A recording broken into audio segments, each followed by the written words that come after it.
Depuis son attribution au Qatar fin 2011, le mondial 2022 a été l'un des plus polémiques de l'histoire, mais l'Émirat en sort plutôt gagnant en matière d'image et d'influence, particulièrement dans les pays du Sud et le monde arabe, selon plusieurs observateurs. Des accusations de corruption pour obtenir le tournoi aux critiques sur les droits des travailleurs migrants et des personnes LGBT+, il y avait beaucoup d'inquiétudes en termes d'organisation et de sécurité, ainsi que de politisation à l'extrême de cette Coupe du Monde, rappelle Carole Gomez, doctorante en sociologie du sport à l'Université de Lausanne, en Suisse.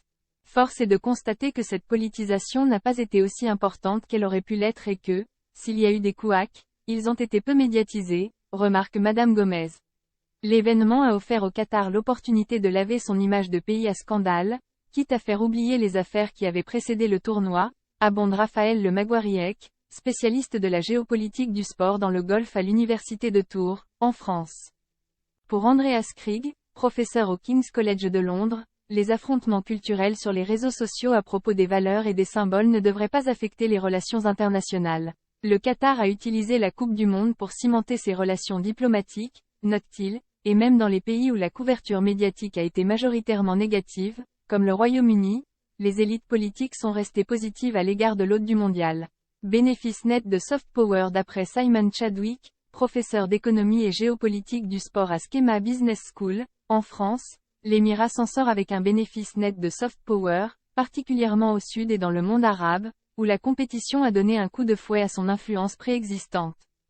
C'est d'ailleurs ce qu'ont mis en valeur les autorités qataries.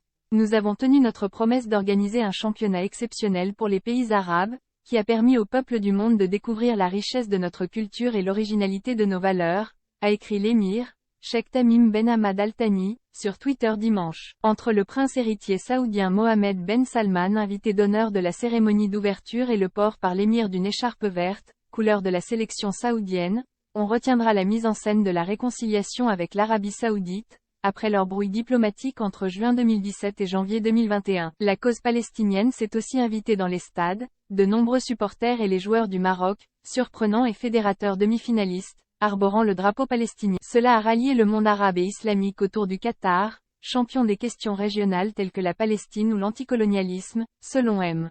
Krieg. Madame Gomez note aussi différentes rencontres où la Turquie était impliquée. Le message était tourné à l'échelle globale et non plus à l'échelle uniquement occidentale, et européenne principalement, analyse-t-elle.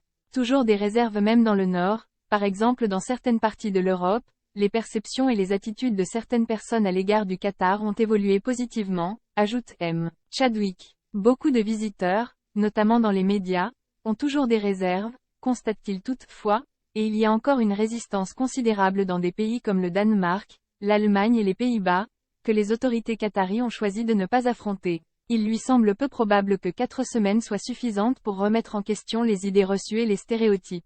Le véritable travail de construction du soft power commence pour le gouvernement qatari, conclut donc M. Chadwick. Avec un premier écueil, les présomptions de corruption au Parlement européen, révélées en plein mondial. Carole Gomez s'interroge sur les effets qu'aura ce scandale mais aussi sur comment le Qatar va imaginer sa diplomatie sportive à l'avenir, dans un contexte de concurrence avec l'Arabie Saoudite, les deux pays lorgnant sur les JO en 2036.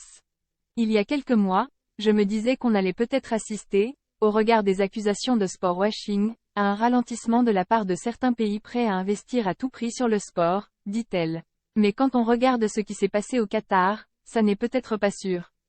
La question climatique, par contre, pourrait devenir déterminante, estime-t-elle, alors que l'Arabie Saoudite a été désignée début octobre pour accueillir les Jeux asiatiques d'hiver de 2029. AFP ici Beyrouth 21 décembre 2022.